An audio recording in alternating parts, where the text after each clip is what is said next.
We've been talking a lot of Bills today, and let's keep going because they're back. The boys are back. The draft coming up this week and mini camp earlier.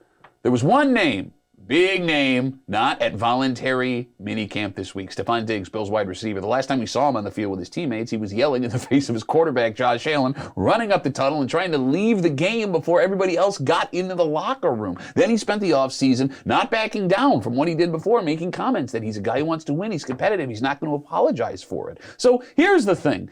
Stefon Diggs is a guy who has missed voluntary mini camps before. It seems like he likes to train on his own, so maybe we shouldn't be alarmed by this. But then there were comments from Brandon Beane, Bill's general manager, who said, and I'm paraphrasing, I'm going to keep the conversations between Stefon Diggs and I between he and I, which is kind of an ominous thing to say when you're just asking what's going on with Stefon Diggs. Josh Allen came out, talked about how much he loves Stefon, how he loves his competitive fire, wishes he was here, but he understands why he's not, and how he needs a guy like that to be successful. So after all of this is laid out in front of us, we know absolutely nothing. It's possible that Stefon Diggs isn't coming to camp to prove some kind of point, but the point I don't understand. The Bills aren't going to trade him. He's one of the best wide receivers in the league, and you need him to make your offense go. They're not going to pay him more money unless that money is going to facilitate bringing in someone like DeAndre Hopkins, and that leads to another point. If there is enough of a rift, with Stefon Diggs, does that force your hand to either trade up into the top 10 to get what you think is a young game-breaking receiver or move picks from this year and next year